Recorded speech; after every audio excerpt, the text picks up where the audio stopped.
Broadcasting live from global headquarters at RP Enterprises in Greenwood, Missouri. Stand by on this frequency. After 22 years of entertaining FM radio listeners across the U.S., this man is the owner and executive producer of the award-winning Heartland Waterfowl on Sportsman's Channel, CEO and founder of Dumar Chemical Solutions, and the man behind the mic of Papa Ron Radio voiceovers and production. He's the man, the myth, the legend, a global icon, future Nobel Prize winner, and of course he paid me to say all this. Really? Literally. Welcome to the Papa Ron Podcast. Here's your host, Ronnie Phillips.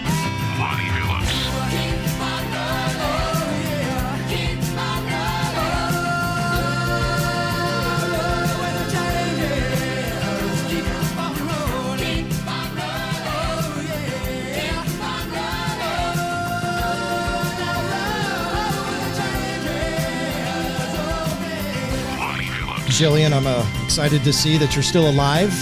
You're healthy and well. Yes. You look really good. You're glowing. I know it's the holiday season, and that's usually something that works for you, right? You glow more in December than you do any other time of the year. I do love the holidays. It kind of killed me not to wear a Christmas shirt today because pretty much November through December, I'm going to wear Christmas all the time. Right. Today, I made an exception. You're a walking Christmas tree. I know. Yeah, but you missed the last podcast because you were under the weather and the family was under the weather. Yep. And it just happened to be, to date now, the second most listened to podcast on the Papa Ron podcast. Oh my gosh. With Stephen McBee. So maybe I should leave. Yeah, I don't know. But I'm just saying, you contributed nothing to that success. Okay. I digress. I'm glad that you're here. And I'm also glad to have this week's guest in studio here at the global headquarters of RP Enterprises. Welcome from the Kansas City Royals, Ryan Lefevre. Wait, shouldn't the clap be more like? Oh, let's go Royals. Yeah. Like that. Yeah. Thank you for being here, buddy. This is really, really cool. I appreciate you taking time out of your schedule, which I know was a little bit of a chore because you are a dad and your kids are in a lot of activities. In fact, when we spoke for the first time on the phone, you were on your way to Omaha for a hockey tournament. It was. So it means a lot. And obviously we want to get into what's going on with the Royals. There's been a lot of things happen in the off season, but also I want the real purpose for having you here was because you and I have something in common, and having suffered from depression and anxiety, and you've got a wonderful message and a mutual friend who you go to church with, who is what really kind of brought us together to have you here today and to discuss that. So we'll get into that later, but let's dive into this. So you've been with the Royals for how long now? This will be my 25th year, man, which is No crazy way. because I'm only 28 years old. So the math doesn't add up. To have that success at 3 is incredible. Are you serious? 25 years. 25 years. Let me ask this. Did you, Wow. I'm 47, grew up watching George Brett, Frank White, all the guys. I'm from Marysville, Kansas. So I don't know if you guys go do your, what do they call that when you go on those? The winter caravans. Yes. Yeah. And so those would occasionally come through our little hometown. Is that up by Conception Abbey? Nope. No. Okay. Marysville would be about 45 miles north of Manhattan, Kansas. Okay. I'm thinking of Maryville. Maryville, Missouri. Which would have been that's northwest Missouri. Yes, right? that's Missouri. Okay. I'm from Kansas. Anyway. That wasn't a very good start to the interview. Well, you know what? Maybe we can find a graphic of a map and we can add that to the podcast. Yeah. And I'll pull it up here. Have a lesson. And then you can see from how far apart they are. That anyway. S, I mean, it's just that S threw me off. And I mean, I know homeschooling doesn't have to factor into podcasting. And the S is one of the most popular letters ever used on Wheel of Fortune, Ryan. Right. Come on. Jeez almighty. Anyway, so my point to this is I grew up listening to the Royals and Denny Matthews, Fred White, K-State guy. So Fred White was a K-State guy. Rest in peace, Fred. Anyway, so I guess my question was having those guys in the longevity of these broadcasters for as long as they were, and then you come into the mix, was that intimidating? Oh yeah. And I think I knew what I was getting into because when I got my first job with the Minnesota Twins in '95, I was 24 years old. And I grew up in Los Angeles, but of all things, I went to the University of Minnesota to play baseball. So this hasn't been confirmed, but I have to be the only person in United States history to leave Southern California to go play baseball in Minnesota. But I loved it. I love the Midwest. I have Midwest roots. My mom is from Wisconsin. My father, born and raised in Los Angeles. But it just, every baseball opportunity that I had in college was on the West Coast somewhere. And then there was Minnesota. So I won't tell you the long version of the story, but I went there basically as a favor to my father. He knew the coach, and my dad was a major league manager. And I think the coach invited me as a favor to my father. So we weren't really serious about each other, but it worked out. And I went, had a great career, got into broadcasting. And so here I am at 24 broadcasting Major League Baseball for the Twins. And I went to the University of Minnesota. I played baseball. My father was in Major League Baseball. Yeah. But they had an announcer named Herb Carneal, who's the Denny Matthews, since passed now, but he was the Denny Matthews of the Twins, and I would fill in for him. And the fans loved me on television for home games. They hated me on the radio because they wanted to hear Herb Carneal. They grew up with Herb Carneal. Right. So fast forward 4 years, and I had an agent at the time, and Fred White had been fired. So he didn't retire. He got fired. So I'd like to, I want you to finish your story, but I want to touch on that in a second and get more clarity on that. So Fred and Denny had been together for 25 years, the glory years of the Royals in the 70s and the 80s. And I knew both of them because the Twins played the Royals, and I got to know both of them, and they were wonderful to me.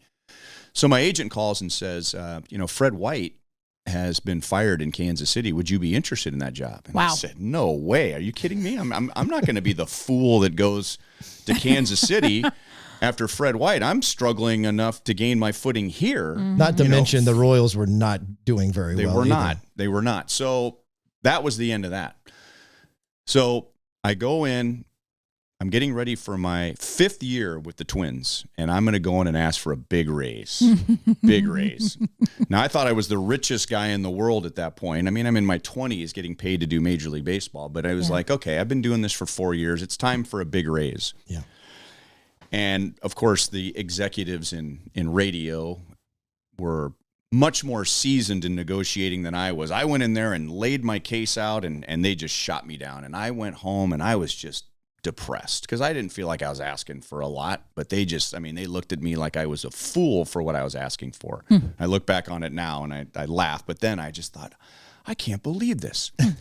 I go home and my answering machine, that this dates the story. Right, exactly. My answering machine is blinking, and I get a call from someone with the Royals asking me if I would be interested in the job. Sure. Now, they had no idea that I had told my agent 2 months ago that I wasn't interested. Right. So just for the sake of leverage and stirring the pot, I called him back and I said, absolutely, I'd be interested in your job. Right.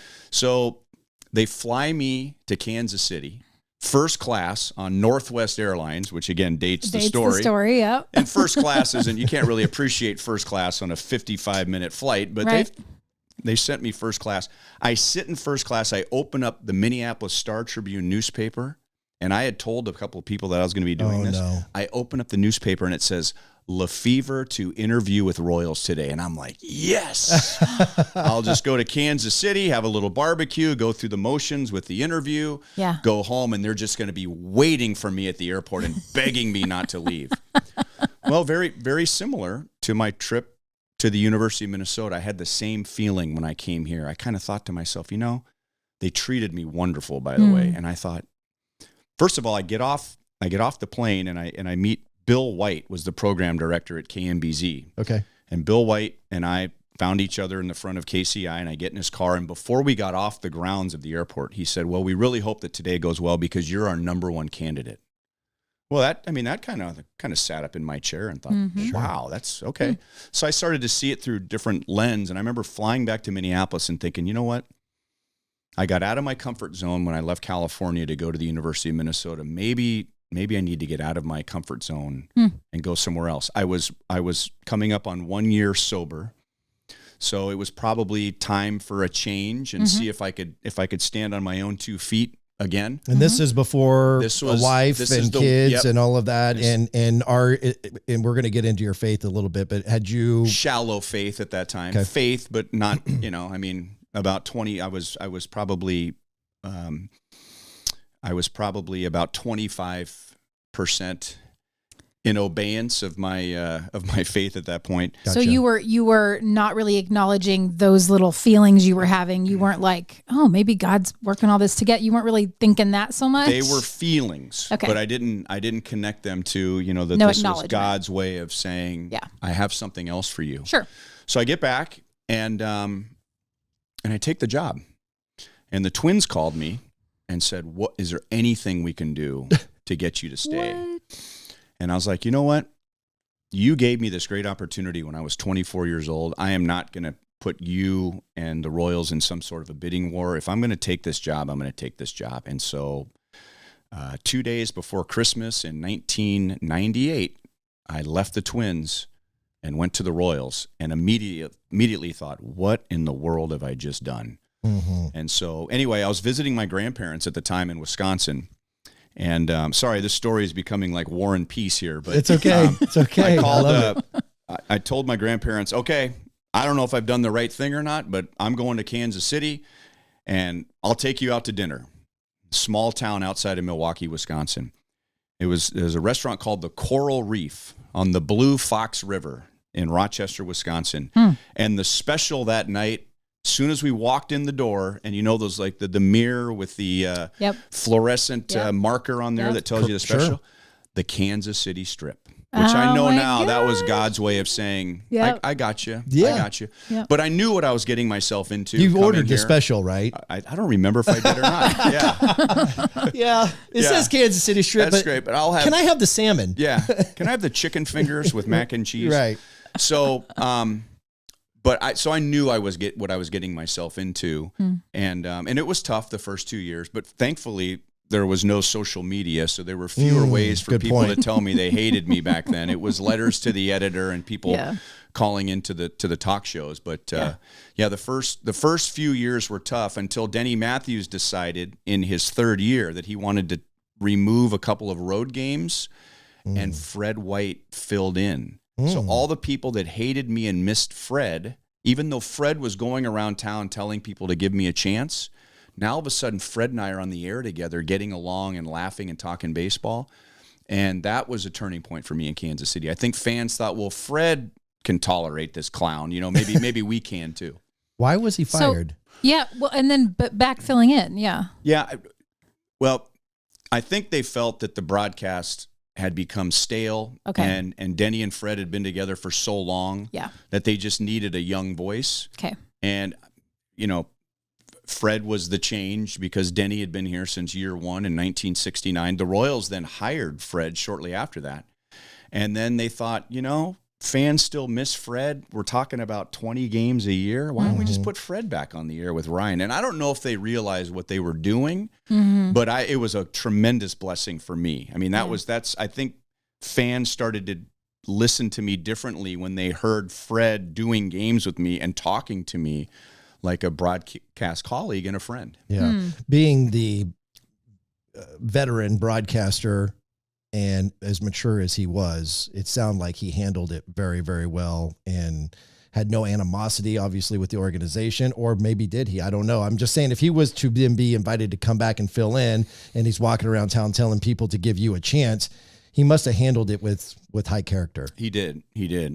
And I know we'll get into this later, but I mean, he was a close confidant when I was going through my depression in 2005. I mean, he was one of the few people that saw something different in me and forced me to talk about it with him and would not accept how are you doing? And I would say, fine, like every guy does. I mean, Right. well, no, really, how are you doing? And I mean, he really helped break down some walls, in 2005 when I was rock bottom. Okay.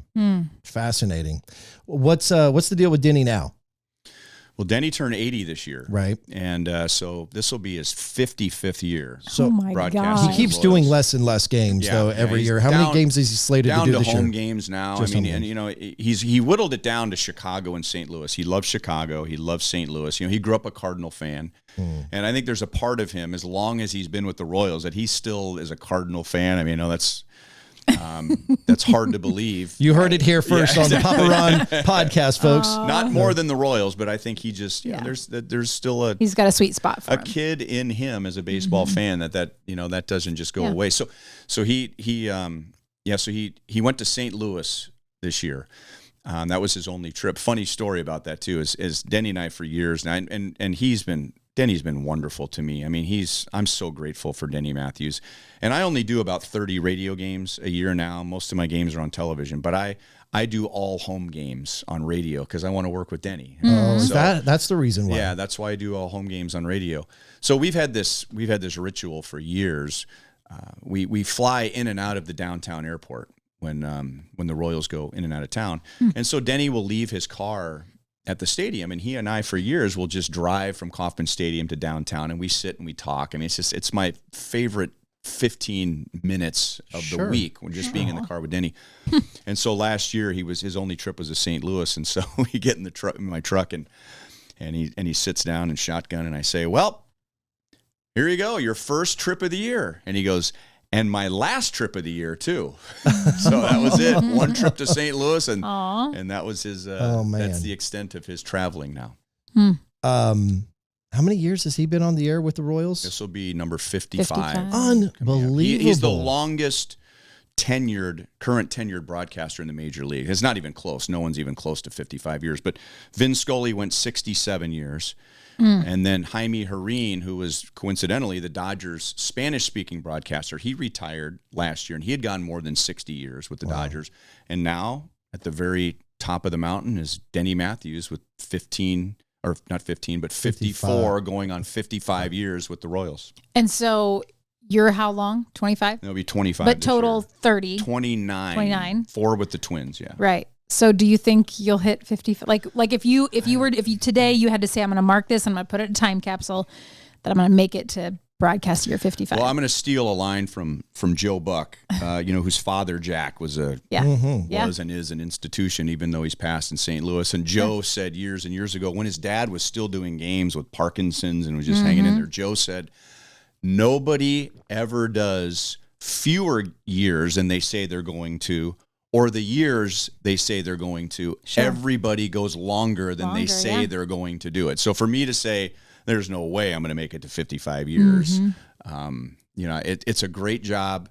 I have 4 young children at home right now, so it's not great for our family during the baseball season. But, when the kids are out of the house and my wife can travel with me, and, I think when broadcasters get into 60s and 70s, and the kids are all out of the house, the job changes quite a bit. It's not as much of a burden on the family. And it's hard to know what technology is going to be like in that time. It's just, you think about the evolution of where radio was 25 years ago and where it is today, and all the different social media and digital distribution outlets. I mean, it's just hard to really project where you're going to be. They might have robots broadcasting games for us, you know what I mean? I'm not really, but it's well, for the 2 years of COVID, we did the road games from Kauffman Stadium off the television monitors. So, I mean, we proved it's easier to do on television than it is on radio, doing the games remotely, because, on TV, if I get locked up and I'm not sure what's happening, you can still see what's going on the screen. It's much harder on radio, because if you're locked up and you don't know what to say on radio and people are in their car and you stop talking, nobody knows what's going on. Right. But I think we proved in those 2 years that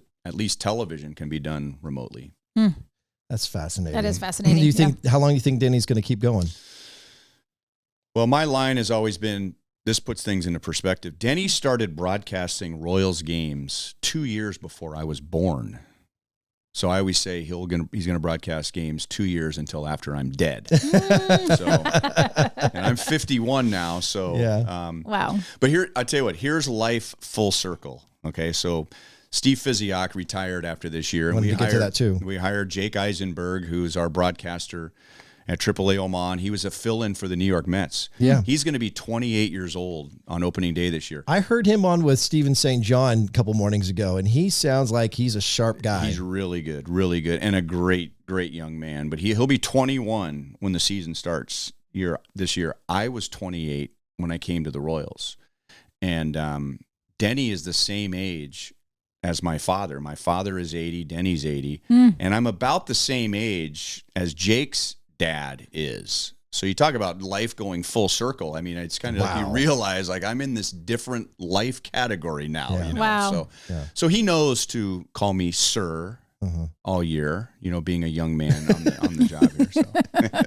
You laid that foundation That's right right. away. didn't you? Absolutely. Yeah. Or maybe his dad raised him that way and just said, "No, you get in there." You refer to him as Mr. Lefevre. That's right. That's Speaking right. of your dad, since he was in baseball, did he expect you to play baseball? Like, was that like, did he expect you to go from college to the major leagues, or was the broadcast thing like, was that what you wanted to do, or did you want to play baseball past college? Or? You know, it's a really interesting story, Jillian. I mean, my parents divorced when I was 4. They were separated when I was 18 months old. So I'd never had dad home. And the reality of it was, I mean, baseball was his number one priority. And so when my parents divorced, he was free to pursue whatever he wanted to do in baseball. He was Rookie of the Year in 1965 with the hometown team, the Dodgers. He went to 2 World Series. I mean, he played with Sandy Koufax and Don Drysdale, and he played against Willie Mays and Hank Aaron and Stan Musial. I mean, in the golden age of baseball. Then he got into coaching, and then he was a manager and so on and so forth. Our only connection was sports and baseball. I mean, we didn't really have a father-son relationship with, talking about girls and the future and alcohol and things to look out for as you're getting older and stuff like that. I mean, he was more of an uncle than a father. Gotcha. But I would spend summers with him, and I got to hang around the ballpark, and which was a great introduction to just major league protocol. How do you behave at the ballpark and who's who? And so after I was done playing in college, I was drafted by the Cleveland Indians, and I played in the minor leagues for 2 weeks, and I quit. I was just done. It was ready. I was time to do something other than do what every Lefevre boy is supposed to do and play baseball. Did you know that going into I'm assuming when you say you quit after 2 weeks, was that into spring training or what After part? the college season, drafted in June, and then it must have been So you're July going or August. diving right. That's right. Right Obviously, in- you're right yeah. into the season, and you lasted 2 weeks. Did you feel that possibility of removing yourself from the game before you were drafted, and then maybe you just felt like, well, I have to kind of see this through. I've been drafted. I need to go check it out. Or did you have reservations about being done with it before then? I mean, I was a good player. I was always one of the better players on my team, so I liked that. And I was an only child until I was 13 years old, and then I started having half siblings. And I always wanted to have siblings, and I was an only child in a very big extended family. I had cousins all over the place, and they had 2 or 3, 4 siblings, and I was very envious of that. So I think sports, that was my family. And so hanging out with the guys and being a good player. But I remember after my sophomore year in college, I was invited to play in the Cape Cod League, which is a very exclusive college summer league. They use wooden bats. And I mean, if you play well in the Cape Cod League, I mean, all the major league scouts are watching you. And so to be invited back then, I mean, if you were invited, you had no choice. You just had to go to the Cape Cod League. And I remember that was the first time where I was with a bunch of guys that I didn't really know. And I remember thinking, these guys are into this way more than I'm into it. And I started to realize, how much do I care about it this much? I miss my buddies back in Minnesota who were playing in a beer league, summer league, just to keep their skills up. Right. And then I went back my junior year, and I was invited to go back to Cape Cod again. So I went back a second summer, and I had my first internship at a radio station in Falmouth, Massachusetts, WCIB Radio, which is now an automated affiliate. They no longer have an office with a program director and announcers anymore. And I loved it. And I went back and I started doing a lot of work on the campus station at the University of Minnesota. So I think that's when the fork in the road began. Gotcha. So I finished my senior year. I get drafted, and after 2 weeks, I'm just like, I'm done. I just want to go do something else. My dad handled it great, believe it or not. I think my dad understood. He never really pushed baseball on me. He told me years later, he said, I decided that I would throw batting practice and I would play catch with you, but I wasn't going to coach you until you asked me to coach you. So he really didn't coach me until end of high school and into college. But when I quit, I mean, he handled it. I don't know how he felt about it, but he handled it great. My mom, on the other hand, thought I was making a huge mistake and I'd regret this. But thankfully, my broadcasting career took off shortly after that. That is true. I mean, to be at the level of where you were at 24 years that doesn't happen to every Tom, Dick, and Harry who gets into radio. You were very, very blessed.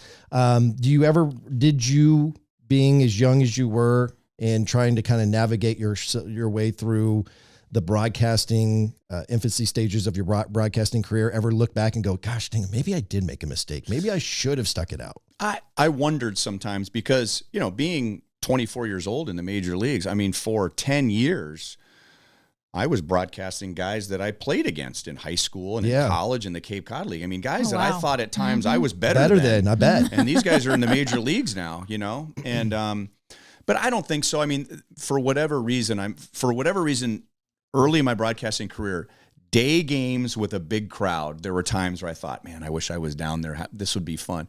But by and large, I was able to go back to my measuring stick and say, okay, let's remember everything that goes into, and did I want to spend all those years in the minor leagues, not knowing if I was going to make it or not?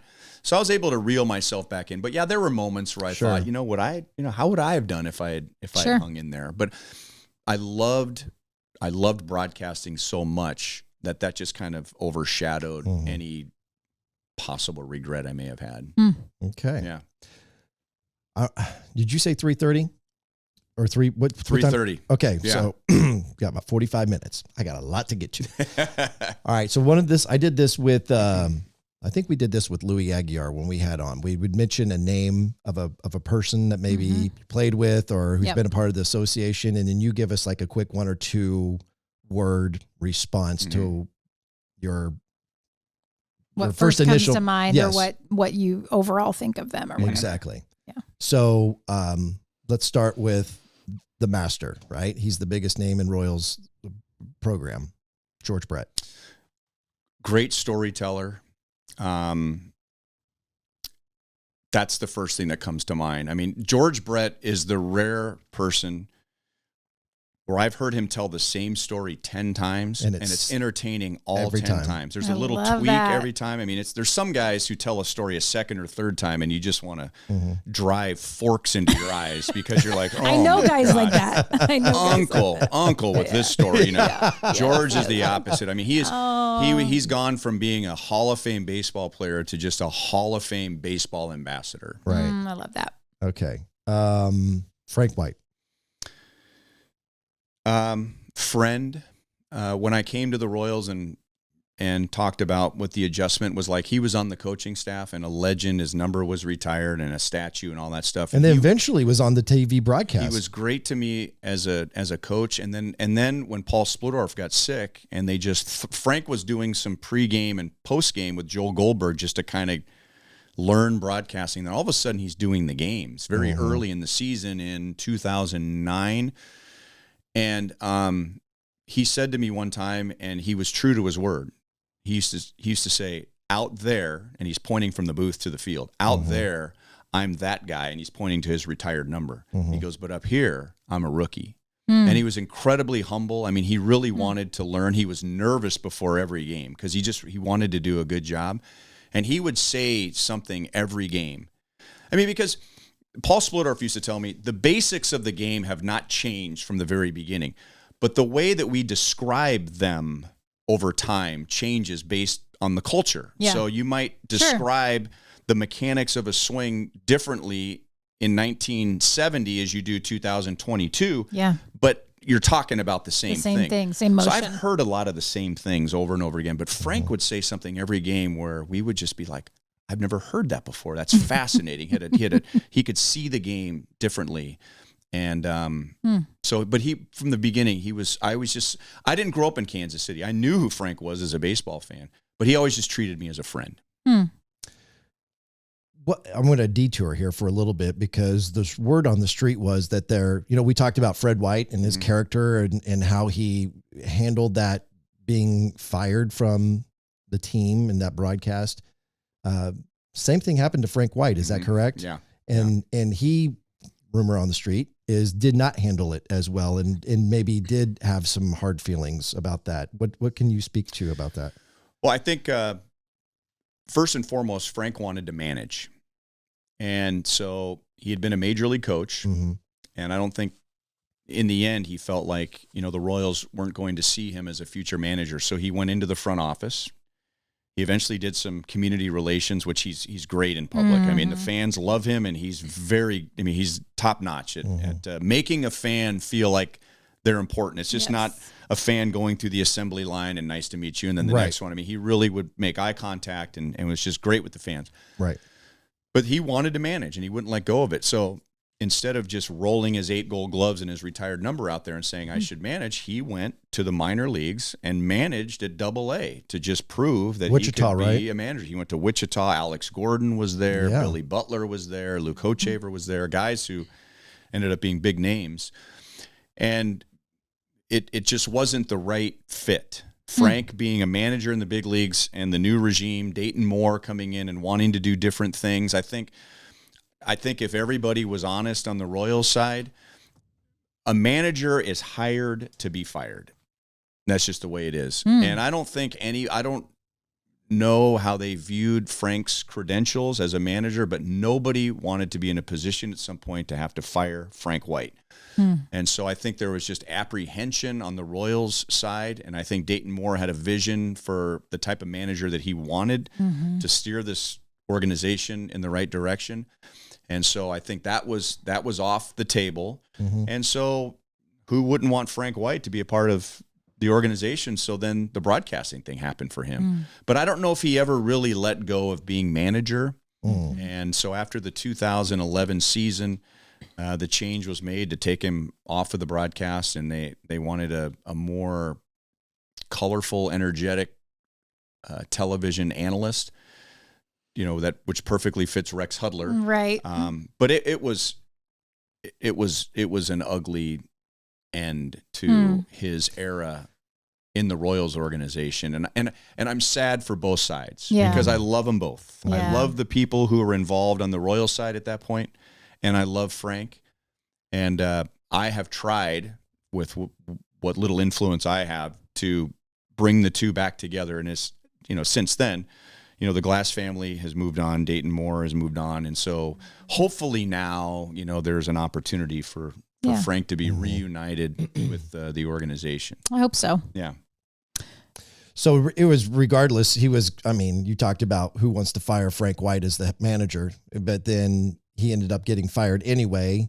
And then, there was the talk around the streets was that he was so, as a former player, Gold Glove winner, like very direct with his analysis of the game. It sometimes could be portrayed as negative. Yeah. And sometimes they did not want, and especially during a time when the team wasn't doing very well, they didn't want to be showing negativity through the broadcast during what was already felt like a negative time. And then you bring in somebody, as you said, as colorful as Rex. Right. And then that caused a whole nother uproar. Talk about maybe, and I want to get into a few other people associated with the association, but kind of, because I think it's important in this conversation to kind of talk about the transition through the different parts of your career. What was that like, trying to reel in and navigate through a time when a lot of the community or some of the community were speaking disparagingly against Rex Hudler? Well, I'll address the Frank thing first. So a baseball coach or a manager has to guard against getting caught up in the emotion of the moment in a game. They have to be a play ahead, an inning ahead, 2 innings ahead, whatever. So there's the immediate emotion when something good happens or bad happens, but they have to be thinking ahead. Okay, so that's how Frank thought. Because as a manager and a coach, that's how he thought. So, for instance, this would happen on the broadcast. Okay, we're down by 2 runs. Okay, in the bottom of the 8th inning, Billy Butler comes up with the bases loaded, and hits a ball to the gap, and 2 runs come around to score.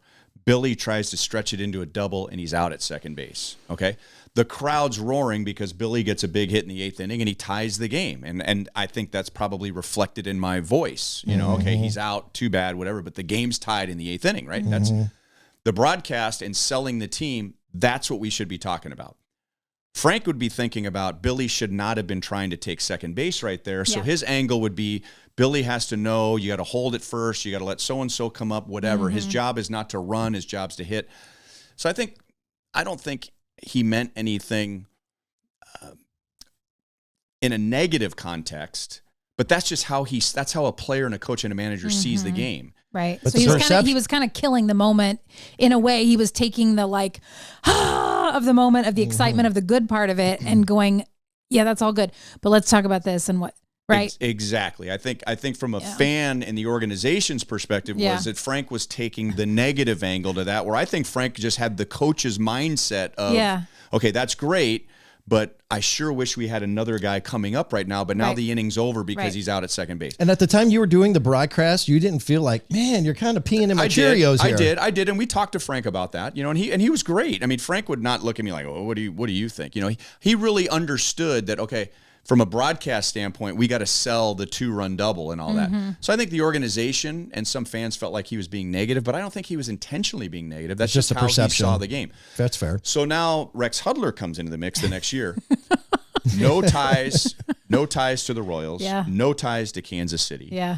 But he's coming in with a guy who does have ties with Steve. Steve Fiziak, who born in New Jersey but was raised in Kansas City and went to Shawnee Mission East and K-State and everything. So Hud comes in and he's completely the opposite of Frank White. Right. He's different from anybody Kansas City's ever had in sports broadcast history, as far as I know.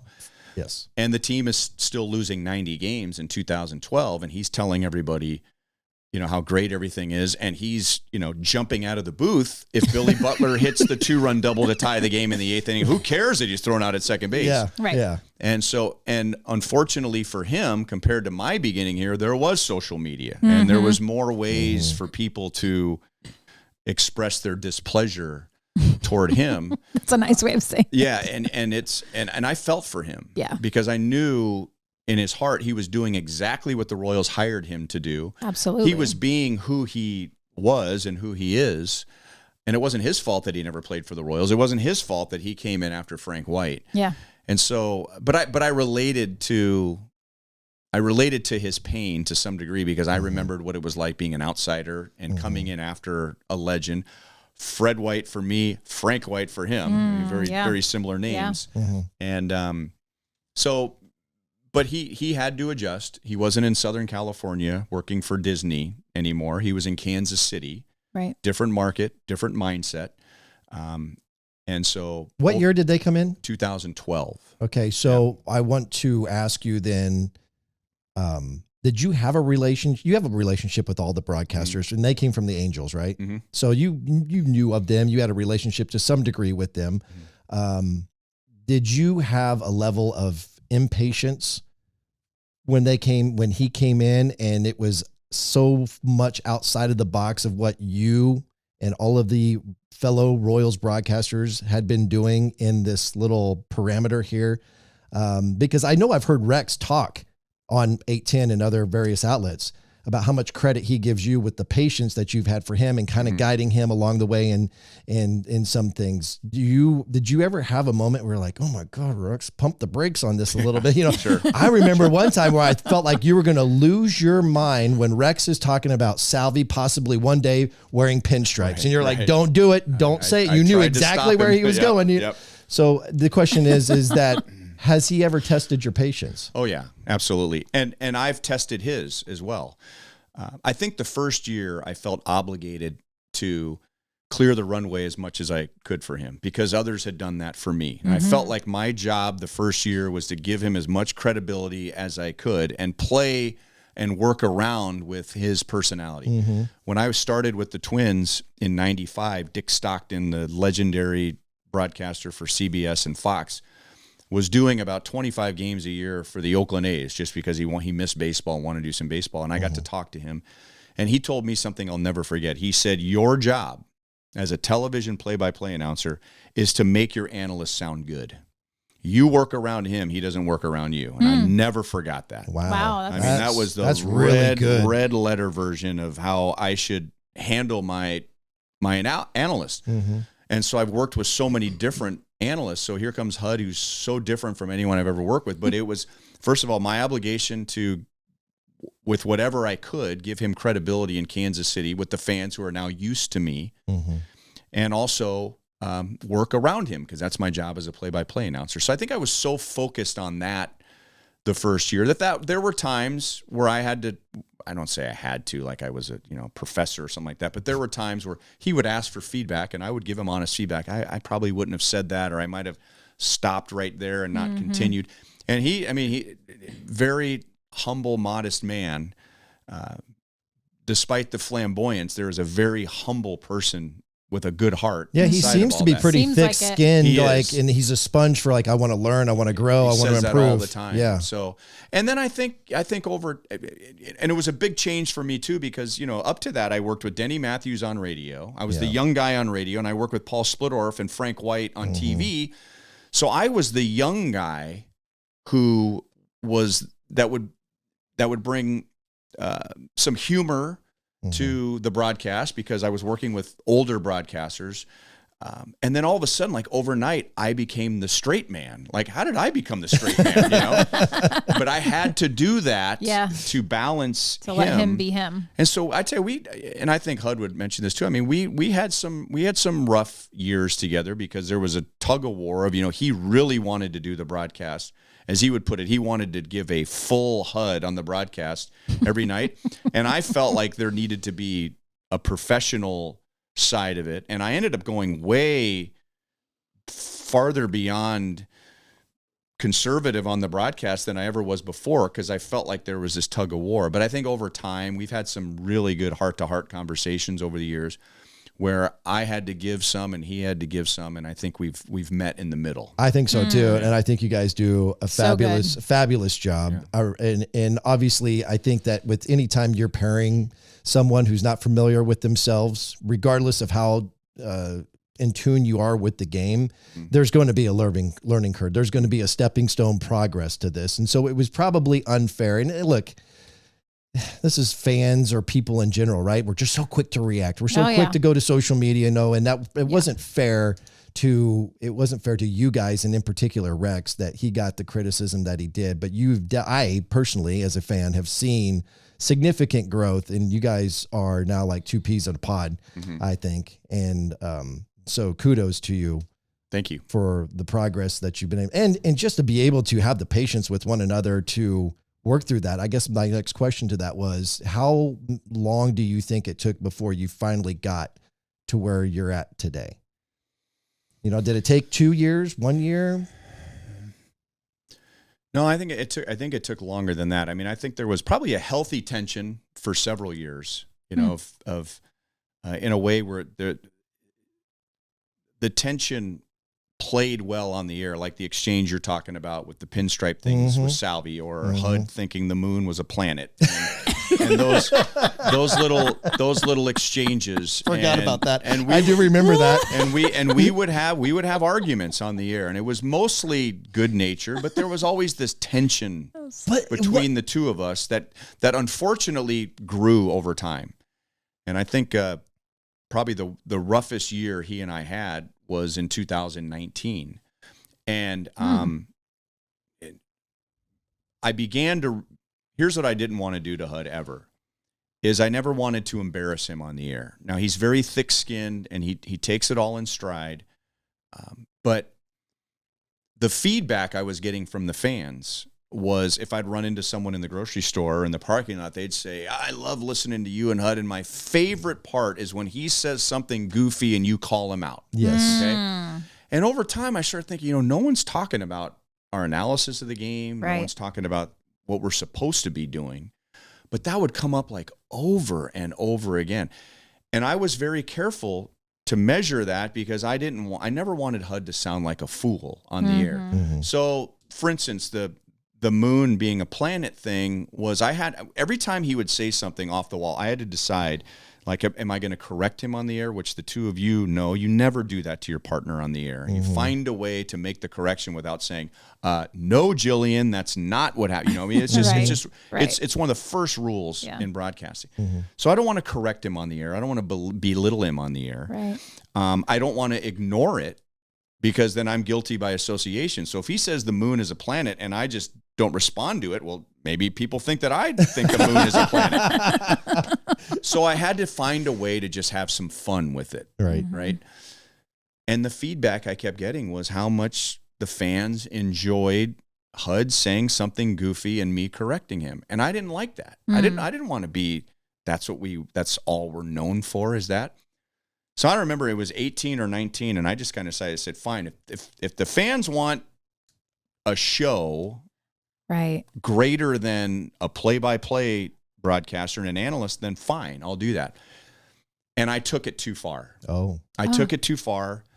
And I don't recall this. Well, I mean, there wasn't a singular incident. Okay. But I think I went like, okay, fine, then I'll give him that. So you guys it was more like what would be like a morning show shtick. Well, you're the straight guy and he's the goofy guy, and you're trying to make emphasize him. That's what people wanted, I guess. I didn't like it. Right. So when you say you took it too far, does that mean that the organization came back and they were reprimanding you, or you hurt Rex Hudler's feelings and there was some tension there? Because so there were a few things that happened. One, I remember the game was over and we were on camera, and he goes like, I got to tell you a quick story, and it just, the story went on and on and on. And I said to him on the air, I'm like, I thought this was going to be the short version of the story, which everyone at home was thinking the same thing. But I think there's a few things that built up. And to his credit, he came up to me before a game. There's a suite at the ballpark where I sit and I do my work before the game. And very few people know that that's where I am. It's nice and quiet. I can get my work done. I can't get my work done at home with 4 kids. So my wife and I have an agreement that if I'm home, I'm home. I'm not holed up somewhere doing my work. Yeah. So I go early and I do my work. And he came in one day and he told me that I had hurt his feelings in a few different things that I said on the air. And I acknowledged him because I thought he was right. But at the same time, I thought, you know what? The wrong thing to do here is to argue with him. So I just went, okay. But I was somewhat offended by it because I thought, I'm doing what you want to do. You're not doing what I want to do. I'm doing what you want to do.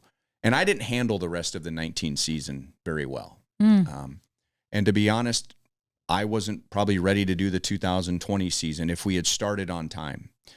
But then COVID hits and we wonder if we're going to work at all. Right. You know, and we end up doing 60 games. There were no fans during the home games.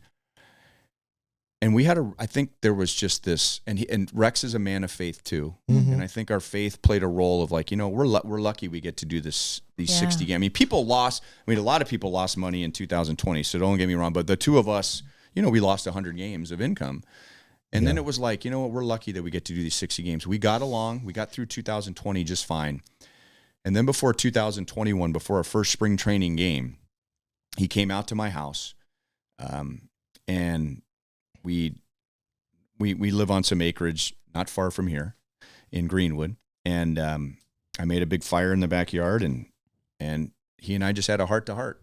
And he said a bunch of things that he needed to say. I said a bunch of things that I needed to say. And we got on the same page. And we really haven't had an issue since. Was the idea of him coming out and sitting by the fire and having a conversation, was that premeditated because you guys both felt something that you needed to get off your chest? And I think, you know, I think he would tell you that it was time for us to have a talk. And so a new season was coming up, a new full season was coming up.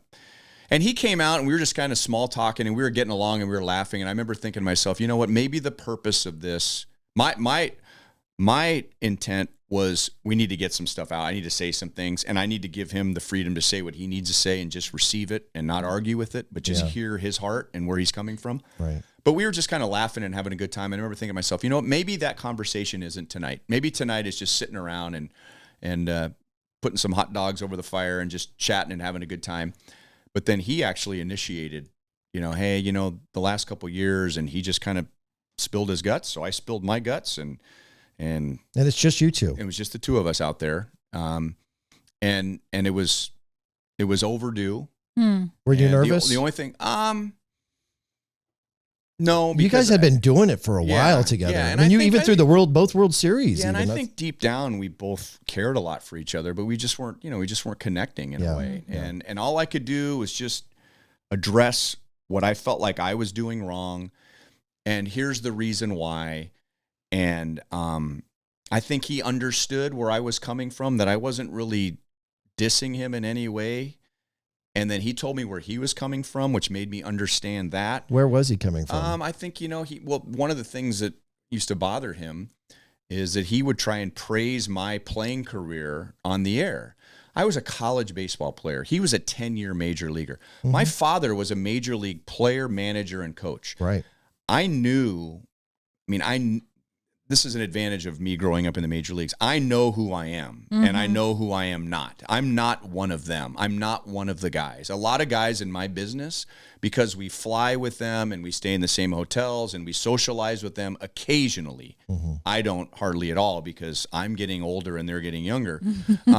But I think I knew my place at the beginning of my career, and I hung out with them when I was younger and they were younger.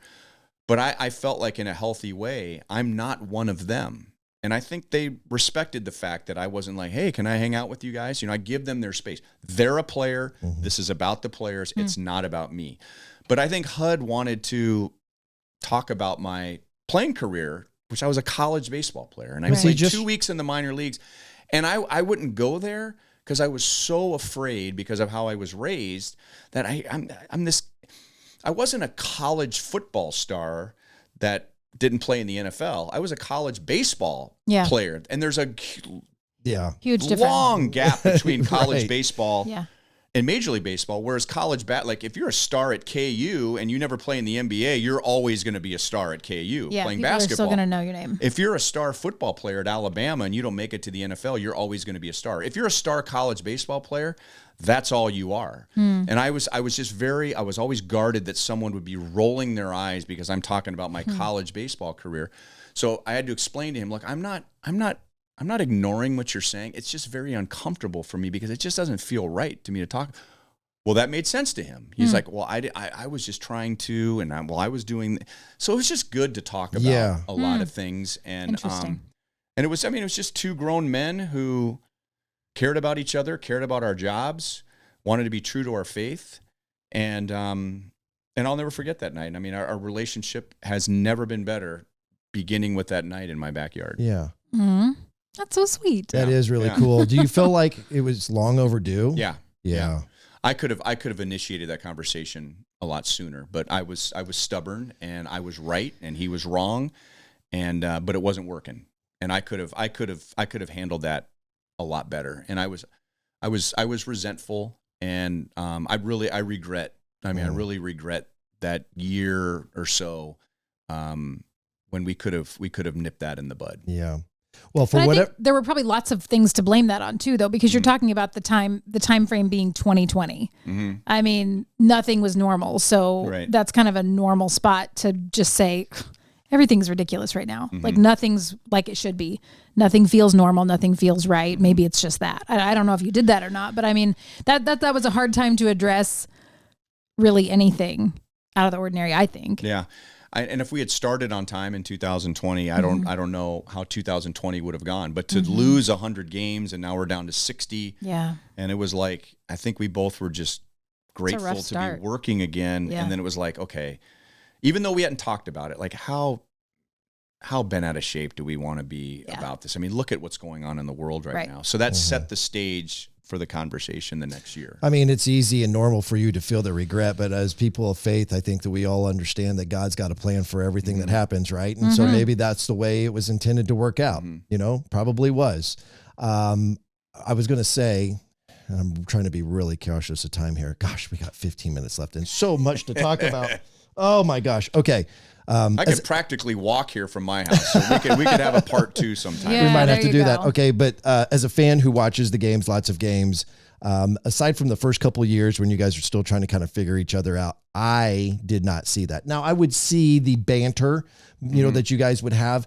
For me, that was raw authenticity. That was two guys that are buddies that are hanging out, they're talking baseball, and they're having this little disagreement, just like no more than me and a buddy who would be at a ball game would be doing the same thing, or on a golf course, right? And so I kind of connected, and I think what you found was the feedback that you were getting is that people connected because that was real. That was real conversation instead of just talking about statistics and baseball, and a lot of things that you guys talk about are so much above the pay grade as the normal fan, but that's what you are that's what you're trained to do. That's what you were brought up to do for all those years that you've been doing broadcasting. I think there is an element of that you should, and you probably do. So I'm not trying to, talk to you like I'm a professor, but you're a listener and you're a fan. I am. And I'm just trying to say, man, that is something special that you guys have as a connection as broadcasters that you should not sweep under the rug. Well, I go back to COVID again. And I think I realized, I knew, I would tell the both of you, I knew that those 3 hours every night were designed for people that had real things going on in their life, that they just wanted to sit and they just wanted to watch the game. Right. And I remember after the 2016 presidential election, which obviously people are still talking about today, that there were, and I don't have a Twitter account. I don't do social media, but I have I guess it's called a burner account where I follow 5 people literally, and it's all Royals related. I look at it for news, but I never tweet. Nobody knows what my handle is or whatever. Yeah. But I remember being really disappointed that people in our industry were straying out of their lane, and suddenly they're political experts. And it's just like, I know these guys. You're not a politician. You don't know any. Who do you think you are? I mean, and I was really turned off by that. And then but I thought to myself, holy cow, do I do that on the air? I mean, obviously I don't make political statements on the air, but do I make comments that are my opinion every now and then that people are watching and saying, I don't care what you think about this or that or whatever. My job is to try and describe the game on radio and television as accurately and as honestly as I can for 3 hours so that people can enjoy the game and enjoy the players and hopefully weave in a story there that's interesting. So after the election, I thought, you know what? I want to be careful that if I have an opinion about bunting or defense or whatever, that it doesn't become about what I think, Oh yeah. So I want to be careful about that. So so that was the beginning of it. And then after COVID, I thought, more than ever, people just want to watch the game for 3 hours. They don't want to hear about vaccines and death rate and social distancing and masks and all that stuff. Right. They more than ever just want to watch the game. And have it feel like it felt a year ago. Give us normal again. Yeah. We made fake crowd noise just so it didn't sound like a golf tournament, when we were on the air. So I think you put all that together that I think that also opened myself up to realize, you know what, I need to take a step closer to HUD in this here because most people, now there's some fans out there that, feel like the games won't play anymore. We'll stop playing if they stop tweeting about the games, but most fans go to work, come home, have dinner with their family, put their kids to bed, put on the game and watch it for a while and decide if they want to watch the end of it or not, go to bed, wake up the next day, go to work, talk about the game for about 5 minutes and go on with their lives. Repeat the process. So how can I accommodate those people? Because, the people that are tweeting all the time, they think they know more than I do anyway. So there's nothing I'm going to say that's going to interest them because the whole time, they know more than I do. So hopefully I don't offend them and their fans also. But I'm appealing more to the people who don't watch every single pitch of every single game and try and bring them in to what's going on. And so that should be entertainment. And if HUD cracks a good joke and we can have some fun on the air and someone's in their couch and they're laughing and they're not thinking about the argument that they just had with their boss 3 hours ago, maybe then we've done our job. Yeah. Well, I mean, you've done several ball games over the years. I've watched several of them or heard several of them. And I can't pinpoint a specific game where I said, man, that is the best ball game with all of the, just thoroughly communicating the analytics of the game and the stats and everything. That's the best game Ryan Lefevre has ever broadcast. But I can remember when you talked about the moon being the planet. I can remember the time you had a conversation about Salvi potentially being a New York Yankee. Yeah. That's the raw honest that people will remember. And I love the fact that you did kind of sway in the direction of HUD in that direction, because you're getting the best of both worlds. So now. My first year with the Royals, and we've already gone over how hard that was for me. And I mean, our pregame and postgame guys were questioning whether I was any good that first year. I mean, it was really hard, but there was an extra inning game, and we alternate the extra innings on radio. So I got to call an exciting walk-off win at Kauffman Stadium. It was my first year. I knew, like, I nailed it. It was a good call. On the drive home, I'm listening to the post-game, and they played it, and I was like, that was a good call. And even the post-game guys are like, that was pretty good. You know, maybe this guy's not so bad. So I go to sleep. I wake up the next day. I drive in. I'm listening to Sports Talk Radio, and they played the call again, and the guys were like, that wasn't so bad, you know, whatever. Yeah, so I get to the ballpark. I'm like, okay, got some swag. It sounded good. I walk into the ballpark, and there's about 4 or 5 fans, and this is like 3:30 in the afternoon for a 7 o'clock game, and here come these 3 or 4 fans, and they come right to me before I get in the stadium, and they're like, Ryan, that was a great game last night. And I was like, yeah, and like, we were listening. I was like, great. That conversation you and Denny had about his tomato plants, that was hilarious. So there you go. Right. That's what people remember. Yeah. Okay, so we're short on time now. And I wanted to talk about the downtown ballpark. I don't think we're going to be able to get into that, unfortunately, because we really got to use these last 10 minutes to talk about why I really wanted you here in the first place. Or does that become part 2? That maybe, I don't know. Because I mean, you're down to 9 minutes, and that's. I mean, I've got 2 things I want to. That would take more than 9 minutes. Okay. I have notes, so I don't know. What do I do here? What do I do? I think, what do you want to do? What do you think, Ryan? I'm the host of a show telling my guests, what do you think we should do? I tell you what, it's important to me to talk about the mental health side. Yeah. Sure. And that's why I wanted you here. I think there may be an opportunity, because obviously the downtown ballpark is going to be, if it's going to happen, it's going to be a little bit. And so there'll be another opportunity we can have you in to talk about the intricacies of that. There's a lot of debate on social media, fans that don't want it because of the parking situation and stuff. And so maybe if you can bless us sometime in the future to come back to talk about that, we would love to have you. Sure. I wanted to get into the mental health side of this. A very good friend of mine who is a super fan of the show. She also has connected with me in the show because of what I was able to share through the mental health side. Shared with me after my very first episode when I came out about my issues. Sent the YouTube link that I sent you, Jill, of you talking at Journey Church in your story. And I was like, wow. And I had heard you talk. I listened to Nate and Steven in Saran on 810 all the time. And so I have heard them have conversation with you about your battle, but I guess I would love for you to kind of tell your story in the best way you can and you're going to have to spare a couple minutes extra because we've got 7 minutes now left before you have to leave based on the timeline you gave us. Yeah. You and I have got something similar with our struggle with depression and anxiety. And did you have suicidal ideation? Yeah. So I wrote a book, and the book is mostly about 2005. That was my rock bottom year, August of 2005, where I was living in a big house on Lake Winnebago with a boat and a jet ski down at the dock and 2 nice cars in the garage, broadcasting Major League Baseball on radio and TV. And one night I found myself lying in the fetal position in the closet of my house all alone, crying out for the comfort of my mother. And so I knew something was terribly wrong with me. I think when I look back, I'd had some form of depression, not being depressed because my life circumstance caused me to be depressed, but to have depression, meaning that my life circumstance and my feelings did not line up. There was nothing terrible going on or happening in my life, but I was reacting as if there was. And so that's when the treatment began. I had to do a month and a half of a Major League Baseball season feeling this way, and it was a struggle every day just to go to the ballpark and going to the bathroom in between innings just to cry for about 5 minutes, just to pull myself through it.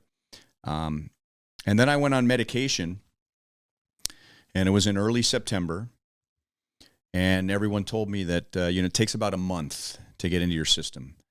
And I remember it was 1 month and 1 day, and we were in Toronto. And it was a Saturday night game. We had one more game left in the season in 2005. And by the way, it was the worst season in Royals history. Yep. We Oh lost my 106 games. So I always say I was depressed at home and I was depressed at the stadium. I mean, nothing was going right. Right. And it was 1 month and 1 day. And I was lying in bed in my hotel in Toronto, and I didn't feel any better. In fact, I probably felt worse. And it was the first time that I started to think about suicide. Now, I wasn't planning it out and when I was going to do it and how I was going to do it. Mm-hmm. But as I shared with my church, which you heard online, I had a high school teammate named Sean Fitzpatrick who went off to college and took his life. And he left a letter for his family. And the only thing I know about that letter was that he said he just wanted to go be with God. Mm. So there was a faith there, but there was a lack of hope here on earth that his life was going to get any better. So he went off to the comfort of the Father in his mind. I never forgot that. And I remember lying in bed Saturday night. Tomorrow is the last game of the season, and then I'm going to be alone because I was single. I'm going to be alone in my house for 5 months and just scared to death of what that looked like. And in a moment of prayer, I asked God if I did what Fitzy did, if this doesn't get any better and I don't want to be here anymore, would you accept me? Mm. And the answer that I got was that, yes, I would be accepted. But would I allow him to use this? Would I allow God to take what's going on with me right now and stop deadlines of 1 month of medication and this counseling session and how long is it going to take until I feel better? Will you allow me to do something with this? And I accepted that. Now, I can't tell you that I woke up the next day feeling better. I felt terrible the next day, terrible anxiety, heart racing, sweating, barely got through that last game of the season, had to fly back to Kansas City. But my mindset changed. It wasn't about me getting better because I want to be happy. It was, I started to write a lot more. I started to journal in retrospect of some difficult days in the weeks prior to that, putting it into words. There became a purpose. And again, things didn't get better right away, but why I was going through this, at least for the short term, there was some meaning behind that. I'm doing this because God's doing something in my life. And I've shared before that my depression actually, now that it's, we're talking about 17 years since I went through this, I realized that my depression was the answer to a prayer. I was a very broken young man. I lost my virginity when I was 14 years old. I started drinking heavily when I was 14 years old. I was a very destructive young man. Now, all this was going on around me in Southern California in the 1980s. That's just what knucklehead athlete guys did, and just hopefully you didn't get in trouble. But this was going on all around me. But yet the brokenness just was exacerbated over the years. Great things were happening to me, but it wasn't fixing my brokenness. Right. And so I knew that, and I went to an event that Mike Sweeney, who had become a close friend, was speaking. And Mike Sweeney talked about in the Bible that in Psalms, I believe, and other parts where, and maybe even Proverbs as well, but the scripture talks about God refining us as a goldsmith or a silversmith refines gold and silver. And that when you read the Bible, you just kind of read that and you move on to the next verse. But he went on to say that in those days, how they would refine the precious metals was they'd get the raw material, and the silversmith or the goldsmith would light a match underneath the fine metal, and the impurities would then come to the surface. And the silversmith or the goldsmith would wipe those impurities away as they continued to come to the surface until the silversmith or goldsmith could see their own reflection in the metal, and then they would pull the flame away. Otherwise, you take the process too far and you damage the metal. But that was the process of purifying fine metals. And I remember hearing that and going to bed that night and praying for purification in my life. I knew I needed purification in my life. And thinking that I was going to wake up purified the next day because that's what Jesus does. We admit to our sins, we confess our sins. And if you ask, you shall receive. We repent, and everything is good. Well, I did not change my lifestyle, but I somehow decided that I had been purified because of that prayer. And so I think what I had forgotten about that prayer was the match. And if I was going to be purified, that they were going to have to be burnt to the surface. And that was the answer to my prayer, was my depression. I had to deal with those impurities, and they had to be burnt to the surface. And yet, by the grace of God, those impurities, in God's eyes, took me a while for me to accept in my own eyes, but in God's eyes, he was wiping away those impurities until he saw his reflection in me, and he pulled the flame away. Wow. So when I look back on this whole story now, it was an answer to a prayer. Winston Churchill once famously said, when you find yourself in hell, keep going. And what I had to do is I found myself in hell, and I had three choices. I could either stand there forever and just be a victim and carry that victim label of my depression and say, this is this curse that I have to carry. This is the cross that I have to bear in my depression, and it becomes a comfort zone or familiar zone, and I just choose to be a victim of my depression. Right. The other choice is to turn around and say, I'm getting the hell out of here, and go back to the beginning, and I never really deal with my hell. And I just kind of stay on the outside and say, you know what? The cure is more painful than the disease for me.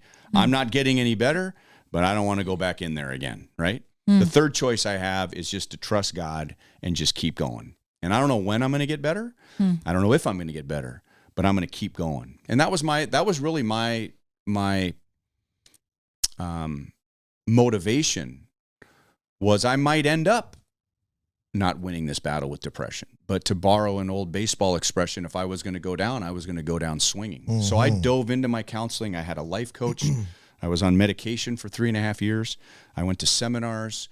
I read books. I really went after it. And that's what got me through it. Wow. What's a fascinating story. Whew. Go ahead. I know you got something. You had a couple things written down. I know, but we're over time. I mean, I can't keep him from picking up his kids, like I can't do that. But I want to talk about, I want to talk about the monastery. I want to talk about, in the interview with your pastor, one of the things you said is that God is trying to communicate with us all the time. Constantly. And that I mean, I totally agree with that, but I'd never really thought about that in those exact words, but it's so true. Yeah. Ryan, I know you got to get out of here. We got to do this again sometime if you will give us the opportunity. Because I, as a sports geek, got talking baseball, and you're well, really my good first at answering. story was about 11 minutes long, so I apologize about that. But. It's all right. But what I will say for anybody who's watching or listening to this is that I'm going to post the YouTube link to Ryan's entire story from when he spoke at his church, the Journey Church in Lee Summit. And it is really, really, really good. I think it picks up to the 25 minute mark if you want to fast forward through the worship service part of it. But it's really, really good. I'll say this, Ronnie, sorry to cut you off. I'll say this.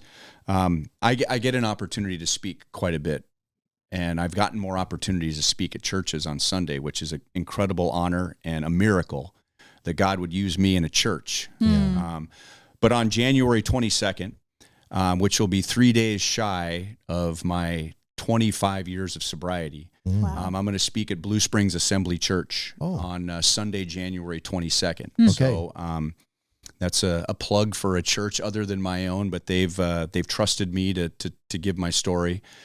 And I tell you what, I have some really amazing answered prayers stories on dates where God made it very clear that I've remembered your prayer and I've answered it on this day, just so you remember that I didn't forget about this prayer and the date. And so hopefully you and I and Jillian will have a chance to talk again before that. But I'd love that. I really want to do that. I'm sorry that it went long and we didn't get to do this as much as, because I told you on the phone, this is really the purpose for having you here. But my sports fan got in the way. Real quick, plug the book. Yeah. The name of the book is The Shame of Me, One Man's Journey to Depression and Back. Jeffrey Flanagan, a longtime writer at The Star and MLB.com. He was my co-author, and it's available on Amazon. And the title of the book comes from a chapter, and I named the chapter The Shame of Man, and how men struggle getting through depression because it just feels so shameful to be depressed, especially if you're like me and everything is going great and all these other men are living vicariously through me, but it wasn't the life that I was called to have. So I called the chapter The Shame of Man, and Flanny loved the name of that chapter. So he came up with the idea, The Shame of Me. And so it's my journey in and out of depression and dealing with my shame. And then last thing, if somebody is listening to this who is struggling, it's the holidays right now. And sometimes it's supposed to be the most joyful, happiest time of the year, but it can also be the most depressing and most painful and stressful for some.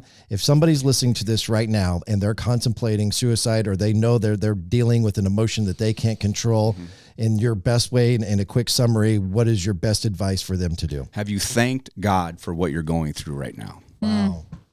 Wow. That's the best I can give you. That's the best answer and a short answer. Start there. Okay. Have you thanked God for what you're going through, and he's allowing you to go through with him? Have you thanked God? Okay. You've been listening to the Whoops, I didn't mean to do that. Hang on, let's do this. All right. This is supposed to be the bumper bed where we end the episode. Sorry, I hit the wrong button. We're going to wrap this up.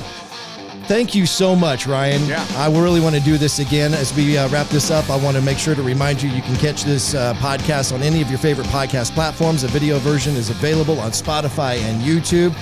Thank you, Jillian, for being here. I'm glad you're feeling better. And thank you for our guest, Ryan Lefevre. That's episode 26 of the Papa Ron Podcast. You've been listening to the Papa Ron Podcast. MHD. If you enjoyed this show, hit subscribe now and tell your friends on Facebook, Instagram, Snapchat, TikTok, and other social platforms. To participate on the show, leave a message with your comments or questions by calling or texting 816-558-6389. That's 816-558-6389. Until next time, thanks for listening to the Papa Ron Podcast. Papa Ron Podcast.